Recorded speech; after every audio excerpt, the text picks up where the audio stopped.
I usually wait until a little bit closer to the big fights to make my video prediction, but this fight has me so intrigued, I felt compelled to do it a little early.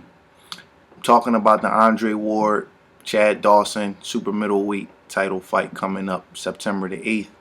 I think a lot of the critics did this fight a lot of injustice by predicting that the fight would be boring because you have two boxers involved in the fight.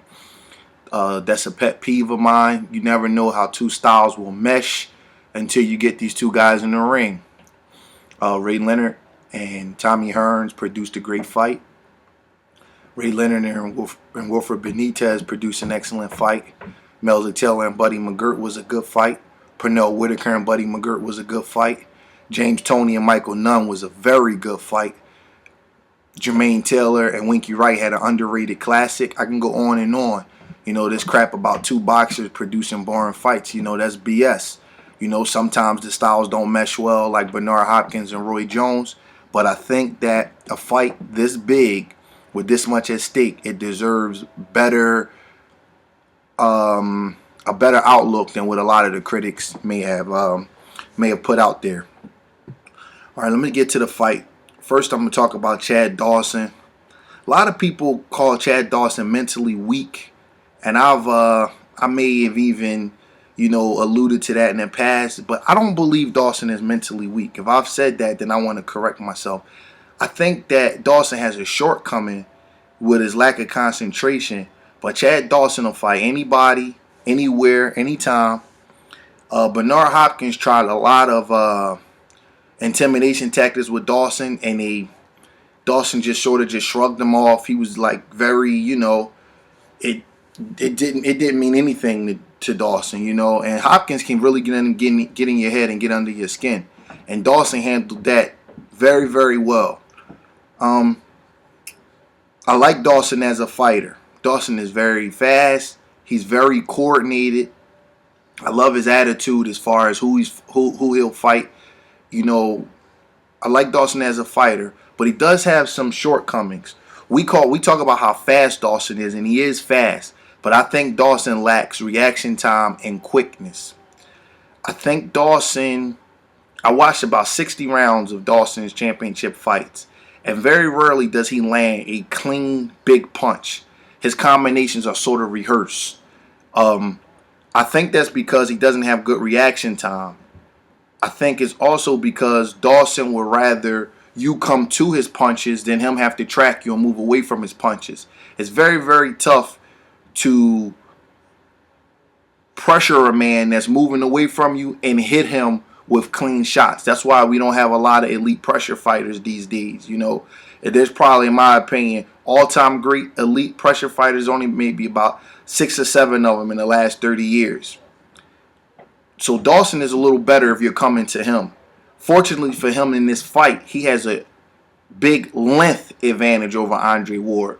Virgil Hunter was correct when he pointed out that Dawson has a long neck, and the height difference isn't as much as we may think. From shoulder to shoulder is maybe an inch. But Ward does not have long arms. See, he has good height. He's about 6 feet 6'1", but he doesn't have long arms. He's sort of like Diego Corrales and Bernard Hopkins, where he doesn't really have long arms. Dawson, in my opinion, has really long arms. So I don't know what their exact measurements are, but I think Dawson has a distinct advantage in length. And if he spreads his legs and he posts up in the center of the ring in a southpaw stance, I think that'll cause Ward some trouble. I think Dawson has a good jab, but not a great jab. He's going to have to change rhythms of his jab in this fight. His jab is kind of monotonous. He's not going to just keep Andre Ward off with the same jab all the time. Boom, boom, boom. He's going to have to change it up. Back to Dawson's quickness. I noticed that Dawson only gets off on you when you either come into him or when he has an opponent up against the rope. He's a southpaw, and I was looking closely, and I never see Dawson hit anybody with a big straight left hand. Never a boom, boom, boom, boom. I never see that with Dawson. I know he's naturally right-handed, but I never see him land a big, clean shot. I think that's why his fights are kind of monotonous, because they kind of go the same way. Because Dawson, although he's fast, he doesn't have that fight-changing quickness where he hits you with that shot you don't see, like sort of like Nonito Donaire or Manny Pacquiao. Dawson he's better than this guy, but he reminds me of Jermaine Taylor, where he can punch, but he doesn't really land that big shot for whatever reason. I do think Dawson is very physically strong, though. You rarely see Dawson get bullied. I wanted to see how the camps were going before I finally made my final prediction. From reports that I have from the camp, Dawson was on fire. Early in this camp, I heard he was knocking sparring partners out, actually. Now, War opened this fight as a 2-1 favorite. Recently, he went up to 3-1 because I've heard that Dawson has had some rough sparring sessions. I think this will be significant, and I don't want to blame the weight on the fight, but let's say you have a super middleweight. Andre Ward probably has not taken a punch weighing less than 175 pounds in years. Because the week of the fight, you're about 7 pounds off. And then you got into your weight, but you're not sparring during those times. Now let's take Dawson, for example. He's been fighting at 175 for the last 5 or 6 years. So therefore, he probably never takes a punch in the 170s. He's about probably maybe 180 the week of a fight, then he guides into his weight. Now he has to make 168. So he's being hit now at 174, 175, 176 pounds, when normally he wasn't taking punches there. I don't like to overanalyze, but trust me when I tell you this is very significant when you're dealing with a fight. Let me go to Andre Ward first before I make my prediction. I've never seen Ward track a tall, big southpaw down, so I don't know if he can, but I assume that he can. Ward is the kind of guy to me who people talk about how athletic Dawson is. And I think Dawson is athletic, but he looks the part. He's sleek. He has the elongated muscles, kind of like Jermaine Taylor. But I don't know if Dawson is more athletic than Andre Ward. Andre Ward has mind quickness. He can identify a problem and solve it in the ring a lot faster than Chad Dawson. I don't know that if we had like a contest, a boxing contest, if it was some kind of obstacle course where different drills were being done, that Dawson would be better than Ward. I think he looks more athletic. But I don't think Dawson has the athleticism of, say, a Nonito Donaire or Manny Pacquiao or Floyd Mayweather or Sergio Martinez or Guillermo Rigondeaux or Yuri Gamboa. I don't know if he has that kind of athleticism. I think him and Ward may be even athletically, or if anything, Ward may have the advantage. I think that's a slight misconception in this fight. I watched Ward early in his career, and he was a Roy Jones replica. Only difference was the one-punch knockout ability. I know guys who spar with Andre Ward, and they also tell me that Ward's a lot bigger puncher than what his record indicates. I know a guy that he knocked down who's a durable guy, knocked him down with a body shot. I think both of these guys are better punchers than what their record indicate. I think Ward is as strong as Dawson.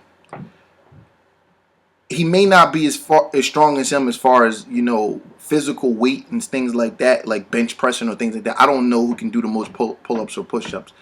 But I think the distinct advantage that Ward has in this fight is that he can be stronger longer. His strength kind of translates to his endurance, because I think he loses less throughout a fight than what Dawson does. The first fight that Dawson had with Glenn Johnson, Dawson kind of looked a little worn towards the end of that fight. And I'm not saying he can't correct that, but that fight he looked like he was that he was worn. I haven't seen Ward have that the duration have that effect on Andre Ward yet. I didn't want to make a prediction on this fight early because I respect these trainers so much, John Scully and Virgil Hunter, that I wanted to, gather everything I could from each camp, gather everything I could from their approach of the fight before I made a prediction, because the right preparation can change the fight. I think Ward will have to fight the more difficult energy burning fight, because he's going to have to close distance and make up for that length. But I think that Ward Virgil Hunter will have an easier job because he has a fighter who can identify a problem a little faster. I think Scully is going to have to take Dawson from point A to B to C and all the way through the fight because Dawson, to me, is more of a monotonous kind of fighter. So Scully's going to have to, coach the game plan of his life. I watched Andre Ward early in his career, and the one chink that I've seen is that he was hurt severely and knocked down on 2 separate occasions with uppercuts.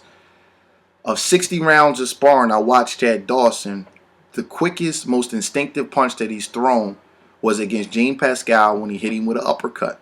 So I want you guys to make note of that in this fight. I do think Dawson has a chance to catch Ward coming in if he can time him with a nasty uppercut, but Dawson doesn't use it enough. Now, Ward hasn't been caught with that shot in a while, but sometimes your body structure and things that you do throughout a fight, it kind of, it can kind of resurface, Certain guys don't slip a right hand well. Certain guys can't slip a jab, Amir Khan is bad with looping shots. I'm not saying Andre Ward can't slip an uppercut because obviously it hasn't affected him in years. But I've seen Dawson throw a nasty uppercut, and I've seen Ward get hurt by an uppercut. So for all of the Dawson fans, I do think he has a shot, maybe catching Ward with something coming in. And I think the first half of this fight is going to be razor close. But I think that Andre Ward has too much mental stamina for Dawson. And with his amateur background in the fight that'll be nip and tuck where every point is going to count, I think that Ward will be able to react better and be able to do more over the long haul for the close rounds. So I'm predicting that Andre Ward wins a majority decision. I'm saying majority because a lot of times these judges like to overcompensate if a guy is home or things like that. It's a shame that we got to talk about judges, but that's just the reality of boxing. So I'm not saying that Dawson's going to get a bad scorecard, but I think one of the judges may overcompensate a little bit and we'll get a closer scorecard than what the fight may be. I'm expecting a close fight in the first half and the Ward to pull away slightly over the second half. So I'm going to say Ward on a majority decision. I think he'll close the distance just enough. I think he'll rake Dawson's body. I think that crowd's going to be SOG, SOG. I mean, they really back him out there. I think he'll kind of maneuver Dawson a little bit and manipulate the ring with him. And I think it's very, very important the way Dawson rehydrates and replenish his body. I think they're going to have to get Dawson up to about 183 pounds. I think it's very, very important what they do with Dawson. If, he could get stopped late in this fight if he's not rehydrated and if he's not, physically brought back to, to where he's supposed to be. Because just because you can make a weight, that doesn't mean you can perform at an elite level and fight at that weight for 12 rounds. So my official pick is Andre Ward in an excellent fight. And for all the critics out there, let me tell you something. The winner of this fight is probably a Hall of Famer. That's how big this fight is. Think about that.